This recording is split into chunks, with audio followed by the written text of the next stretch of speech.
यस्यानन्दतरङ्गशीकरसमा स्वादेन देवः समे आनन्दाब्धिविगाहनं विदधते लोकाश्च मोदान्विताः। सत्ये सहसै सद्गुरुर्विजयते कारुण्यलीलाधरो हंसानां निजलोकदः सुखकरो बोधेन्दुरत्नाकरः। यो ब्रह्माणं विदधाति पूर्वं यो वै वेदांश्च प्रहिणोति तस्मै तमहादेवमात्मबुद्धिप्रकाशं मुमुक्षुर्वै शरणमहं प्रपद्ये मुमुक्षुर्वै शरणमहं प्रपद्ये।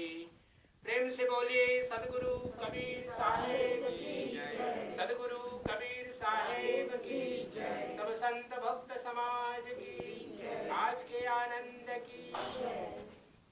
सत्य पुरुष परमात्मा हम सबके हृदय में विराजमान सदगुरु कबीर साहेब सात्विक ज्ञान यज्ञ आनंदी चौकारती की आज पूजा गादी पर विराजमान आदरणीय महंत श्री दिनेशदास जी साहेब तिलक मुद मंगलमय आदरणीय साथी बहने निरक्षीर विवेकी हमारे समस्त भक्त हंसजन देवियों सज्जनों, परम पावन अवसर आज हम सब लोग अभिलख परिवार में परम आत्मीय श्री आश्विन भाई, उनकी धर्मपत्नी श्रीमती प्रिया अभिलख जी, परम श्रद्धेया माता जी अमृता जी और प्रिय रिद्धिन जो कि एक ऋषि के रूप में इस परिवार में है, और उनकी ओर से आज की यह पूजा विधि संपन्न की जा रही है। और इसका उपलक्ष्य आप हम सब लोग जानते हैं कि हमारे परम प्रिय श्री आश्विन भाई प्रिया जी, उनके विवाह का 16 वर्ष पूरे हो रहे हैं कल, और इसी उपलक्ष्य में आज यह सात्विक ज्ञान यज्ञानंदी चौक आरती की जा रही है। बहुत ही श्रद्धा और भक्ति के साथ हम सब लोगों ने सदगुरु कबीर साहब का आवाहन 5 रमैनियों का संगायन श्रवण किए, थोड़ी सी चर्चा ज्ञान और भक्ति का। सदगुरु कबीर साहब कहते हैं, भक्ति भाव भादो नदी, भक्ति भाव भादो नदी, सबहि चली उतराय, सरिता सोई सराहिए, जेठ मास ठहराय। प्रेम से बोलिए सदगुरु कबीर साहेब की जय। हम सब लोग भक्ति की धारा में, भक्ति की सरिता में अपने जीवन को ले जा रहे हैं। हम सब लोगों का परम सौभाग्य ऐसे सदगुरु कबीर साहब के पावन यह ज्ञान भक्ति और वैराग्य त्रिवेणी संगम के इस पावन सरिता में हम सब लोगों को जीवन मिला, दीक्षा मिला, और उसमें हम सब लोग अपने जीवन को ले चल रहे हैं। और सदगुरु कबीर साहब ने, जैसे अभी हम लोगों ने पाठ किया कि जागर आरती होती है वहां पर किसी भी प्रकार का शोक और दुख नहीं होते। तो यह सदगुरु कबीर साहब की यह जो भक्ति सात्विक ज्ञान यज्ञ आनंदी चौका आरती के रूप में सदगुरु कबीर साहब ने हमारे आदरणीय धनी धर्मदास साहब को दिया, और समय समय पर यहाँ पर इस पूरे अभिलख परिवार में और भी जो आप सब लोग आए हैं, सभी के घरों में समय समय पर यह विधि होती रहती है। सदगुरु कबीर साहब कहते हैं कि यह भक्ति की सरिता, भक्ति की नदी जब बाढ़ का समय आता है, विशेष करके अभी देखते हैं भारत में आषाढ़ का महीना और भादो का महीना, सावन का महीना, ये सब महीने वर्षा के होते हैं। तो जो छोटी छोटी नदियां उनमें भी बाढ़ आ जाते हैं। लेकिन जब ज्येष्ठ मास आता है, बड़ी भयंकर गर्मी होती है भारत में, और उस समय बड़ी बड़ी नदियां भी सूख जाती हैं। सदगुरु कबीर साहब उदाहरण के रूप में हमें बता रहे हैं कि हम लोगों का जीवन क्या है। हम लोग गुरु भक्ति की राह पे चल रहे हैं, और गुरु भक्ति की राह में चलते हुए कभी कभी हम सब लोग बहुत आनंदित होते हैं। जीवन में जब कभी कभी कोई कठिनाई आती है तो थोड़ा मन में शंका होती है कि क्या हम ठीक चल रहे हैं, सही रास्ते पर चल रहे हैं।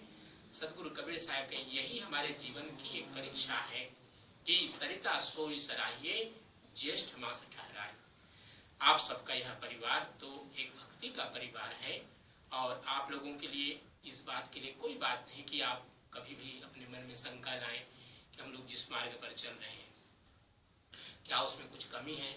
सदगुरु कबीर साहब का जिस प्रकार से हम लोगों ने ज्येष्ठ मास में उनके प्राकट्य का पूरे मास हम लोगों ने स्मरण किया, इसी प्रकार से आषाढ़ महीना, अभी 23 तारीख को हम लोग गुरु पूर्णिमा मनाएंगे, तो आषाढ़ के महीना को हम लोग गुरु को समर्पित करते हैं। प्रथम बार ऐसा हुआ अपने भारतीय संस्कृति में, विशेष करके हमारी जो सनातन आर्य संस्कृति है, सदगुरु कबीर साहब ने गुरु को परमात्मा के समकक्ष लाया। गुरु गोविंद दो कड़े खाके लागो पांव, बलिहारी गुरुदेव की जिन गोविंद दिया बताए। तो उन्होंने गुरु को परमात्मा के समकक्ष ला दिया, दोनों को एक धारा में लाया। और जब उन्होंने विशेष रूप से विचार किया कि गुरु कौन कौन है, तो सर्वप्रथम उन्होंने बहुत से गुरुओं का उन्होंने उल्लेख किया, जिसमें से प्रथम पहले आप लोगों को स्मरण होगा कि जब घर में किसी बच्चे का जन्म होता था तो दाई आती थी सफाई आदि करने के लिए माता को, और उसको भी सदगुरु कबीर साहब ने गुरु के रूप में माना प्रथम, और उसके बाद माता पिता को गुरु के रूप में माना। फिर जो नामकरण करते हैं उन सबको उन्होंने गुरु के रूप में माना। जो पूजा पाठ कराने आते हैं किसी भी विधि के हों उनको भी गुरु के रूप में माना। और इसके बाद जो विवाह संस्कार कराते हैं, हम लोग देखते हैं बहुत से लोग घरों में कि कभी कभी हम लोग कबीरपंथी होते हुए भी पौराणिक वैदिक जिस प्रकार की जिनको एक मन में भाव होता है तो उसके अनुसार से विवाह आदि कराते हैं, उसको भी उन्होंने गुरु माना। इसके अलावा जो हम लोग शिक्षा ग्रहण करते हैं विद्यालय में, स्कूल महाविद्यालय व विश्वविद्यालय में, उनमें जो पढ़ाने वाले प्रोफेसर हैं, शिक्षक हैं, उनको भी गुरु माना सदगुरु कबीर साहब ने। और उन सबको गुरु माना जिनके माध्यम से हमारा यह जीवन चलता है। चाहे घर में किसी ने भोजन बनाना सिखाया, किसी ने कढ़ाई बुनाई सिखलाई, किसी ने भजन गाना सिखलाया, ये सब गुरु के रूप में माना सदगुरु कबीर साहब ने। लेकिन अंत में वो कहते हैं कि सदगुरु सबसे बड़ा होता है जिनसे हम गुरु दीक्षा लेते हैं, जिनके ज्ञान भक्ति और वैराग्य के उपदेश से हमारा जीवन एक मोक्ष के राह पर चल पड़ता है। इसको सदगुरु कबीर साहब ने सदगुरु के रूप में स्वीकार किया। तो यह जो एक परंपरा हम लोगों की कबीर पंथ की है, हम लोग इसको गुरु परंपरा भी कहते हैं। कबीर पंथ तो कहते ही हैं, गुरु परंपरा कहते हैं, क्योंकि इसमें जो भी व्यक्ति आता है कबीर पंथ में तो उसके लिए प्रथम कार्य क्या है, हम उसको गुरु दीक्षा देते हैं, गुरु दीक्षा प्राप्त कराते हैं। बच्चे जब जन्म लेते हैं उनको, या जैसे हम लोग आए, मान लीजिए बचपन में हम तो कबीर पंथी ही परिवार से हैं, लेकिन जब गुरु के शरण में आए तो पुनः हमें संत दीक्षा मिली।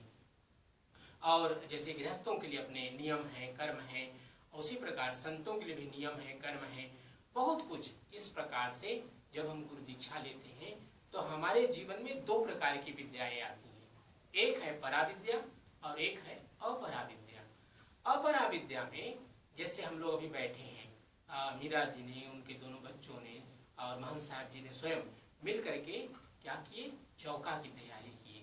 तो चौका की ऐसा नहीं कि हम किसी नए व्यक्ति को बताएं तो वो कर लेगा, ऐसा नहीं होता, क्योंकि चौक पूरने से लेकर के जब वहां पर चंदन छिड़कते हैं, सब विधि से करते हैं, सबके मंत्र हैं, तो उसको एक सीखने की आवश्यकता होती है कि हम कैसे चौका की तैयारी करते हैं। फिर उसके बाद फिर बाद में जो महंत साहब की विधि है, जो भजन मंडली के भजन गाते हैं, क्योंकि जो महंत साहब होते हैं पूजा करते हैं, उनके मंत्र सुनाई नहीं देते, लेकिन हम सब लोगों को याद करना पड़ता है मंत्र प्रत्येक विधि के लिए। जब आप नारियल भेंट करते हैं, नारियल मोड़ने की विधि होती है, एकोत्री का जाप करते हैं, जब हम लोग गद्दी पर बैठते हैं, आरती करते हैं, उसके बाद पान परवाना देते हैं, सभी के मंत्र हैं। जब हम लोग एक गुरु महंत के रूप में एक हजूर साहब से जब मांग करते हैं तो हम लोग को एक ग्रंथ छोटा सा दिया जाता है, उसका नाम है सुमिरन गुटिका, तो उसमें सभी ये मंत्र लिखे हुए हैं।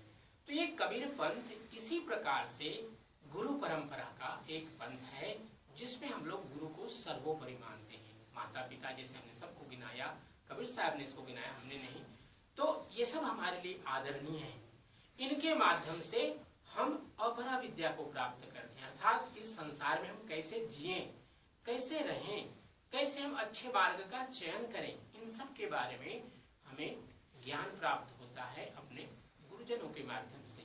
जीवन में जब सदगुरु मिलते हैं तब हमें परा ज्ञान मिलता है। परा ज्ञान अर्थात परा विद्या की प्राप्ति होती है।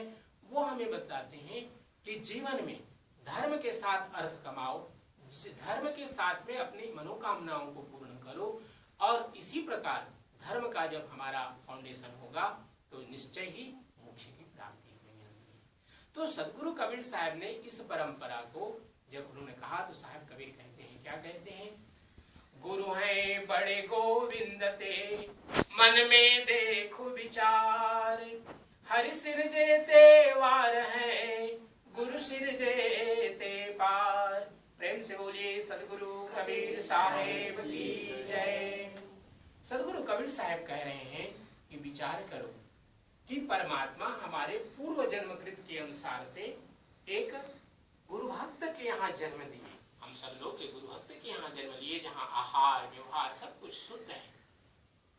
ये परमात्मा की कृपा है कि उन्होंने हमारे पूर्व जन्मकृत कर्म के कारण से ऐसे घर में जन्म दिया। लेकिन जब हमें गुरु मिलते हैं तो क्या करते हैं, गोविंद का काम तो पूरा हो गया, परमात्मा का काम पूरा हो गया कि उन्होंने हमें जन्म दे दिया, बुद्धि दी, विवेक दिया। लेकिन अब इसके बाद जो आगे की यात्रा है वो हमें गुरु कराते हैं। गुरु क्या करते हैं, गुरु अपने समान कर लेते हैं। जैसे कि एक उदाहरण सदगुरु कबीर साहब ने अपने साखियों के माध्यम से दिया है कि पारसमणि लोहा को सोना करता है लेकिन पारसमणि नहीं बनाता। लेकिन गुरु क्या करते हैं, गुरु कर ले आप समान। गुरु तो अपने आप अपने जैसा बना लेते हैं कि अगर कोई गुरु का स्पर्श करे उनका शिष्य तो वो भी गुरु बन जाता है। फिर वो दूसरे को अगर स्पर्श करता है, उसके जीवन में कोई आता है तो उसको भी वो उसी प्रकार से कंचनमय पारसमय बना देते हैं। सदगुरु कबीर साहब ने कहा कि परमात्मा से बड़ा है सदगुरु, क्योंकि वो इस जीवन में हमें मुक्ति का धाम पहुंचा देते हैं। और सदगुरु कबीर साहब ने जो ये गुरु परंपरा की बात कही, इसी को गुरु गीता में कितना सुंदर ढंग से कहते हैं, अज्ञानतिमिरान्धस्य ज्ञानाञ्जनशलाकया चक्षुरुन्मीलितं येन तस्मै श्री गुरवे नमः। प्रेम से बोली सदगुरु कबीर साहेब की जय। जो हमारे ऋषि हैं बहुत सुंदर बात कह रहे हैं इस श्लोक के माध्यम से। अज्ञानतिमिरान्धस्य भू-शब्दस्तु अंधकारः रू-शब्दस्तान्निवर्तकः। गुरु शब्द में जो गुरु शब्द है उसका अर्थ होता है अंधकार, रू शब्द का अर्थ होता है प्रकाश। तो जीवन में ऐसा नहीं कि हम सब लोग अंधकार में जी रहे हैं, लेकिन जिस ज्ञान की आवश्यकता है वो हमें गुरु प्रदान करते हैं। इसलिए जो कहा गया कि सबसे बड़ा अगर कोई दाता है हमारे जीवन में तो वह है गुरु, और सबसे बड़ा याचक अर्थात भिक्षा मांगने वाला भिक्षुक कौन है, वह है शिष्य। तो जब हम गुरु के पास जाते हैं तो वेदों में एक बात आई, एक पंक्ति आई, सविज्ञानार्थाय अर्थात उस परा विद्या को जानने के लिए तद विज्ञानार्थम गुरुमेवाभिगच्छेत् समित पाणि, अर्थात अपने जो भी आपके हृदय में प्रश्न उठ रहे हैं उनको लेकर के एक ऐसे गुरु के पास जाएं जो श्रोत्रियम ब्रह्मनिष्ठम, जो अपनी परंपरा को जानता हो, दूसरे की परंपरा को जानता हो, और आपको जांच करके, क्योंकि हर व्यक्ति ज्ञान का अधिकारी नहीं होता। सदगुरु कबीर साहब ने जो उनके वैरागी शिष्य थे उनको बीजक आदि दिए, लेकिन धनीधर्मदास साहब को उन्होंने भक्ति का मार्ग दिया जो हम लोग अभी यहाँ पर देख रहे हैं। तो गुरु इस बात को देखते हैं कि शिष्य भक्ति के लिए ठीक होगा या ज्ञान के लिए ठीक होगा। तो गुरु जांच करके उसको उसी प्रकार की दीक्षा दे करके उसको उस मार्ग पर प्रशस्त कराते हैं, चलने का उनको प्रेरणा प्रदान करते हैं। तो सदगुरु कबीर साहब की यह जो पावन परंपरा है, इसी प्रकार की परंपरा है कि हम गुरु भक्ति करें और अपने जीवन को उच्च से उच्चतर की ओर ले जाएं। यह अभिलक परिवार, यहाँ के चाहे मातृशक्ति हो या जो पुरुष वर्ग हैं, बच्चे लोग हैं, सभी का जीवन इतना भक्ति भाव से भरा हुआ है। और भाई आश्विन, उनकी धर्मपत्नी श्रीमती प्रिया जी भक्ति से पूरित हैं। सत्य पुरुष परमात्मा से प्रार्थना करते हैं कि उनके जो पूज्य पिताजी थे श्री राविन भाई, उनको भी श्रद्धांजलि अर्पित करते हैं, क्योंकि अगले महीना उनका 2 वर्ष पूरा हो जाएगा। बहन अमृता जी यहाँ पर बैठी हैं। सदगुरु कबीर साहब उनके स्वास्थ्य पर बड़ा विशेष रूप से अपना ध्यान रखें, उनको स्वास्थ्य लाभ दें। और आप सब जितने लोग बैठे हुए हैं, प्रिया जी के माता पिता भी आए हैं, जितने परिवारजन आए हैं, सभी का जीवन सुखमय हो, मंगलमय हो। सत्य पुरुष परमात्मा से यही प्रार्थना करते हैं कि आप सबके जीवन में एक चौकारती हम लोग बाहर देख रहे हैं और एक चौकारती हमारे हृदय में जो प्रकाश है वह सदा प्रज्वलित रहे, वह दीपक का कभी निर्वाप नहीं करना पड़े और इसी प्रकार से भक्ति करते हुए हम मोक्ष की प्राप्ति करें। यही सद्गुरु परमात्मा से प्रार्थना करते हुए आइए साहिब के पावन नाम का संकीर्तन करते हैं। सत्य नाम सत्य नाम सत्य नाम हो, जय करुणामय सत्य नाम बोल। सत्य नाम सत्य नाम सत्य नाम बोल, जय करुणामय सत्य नाम बोल। सत्य नाम सत्य नाम सत्य नाम बोल, जय करुणामय सत्य नाम बोल। सत्य नाम सत्य नाम सत्य नाम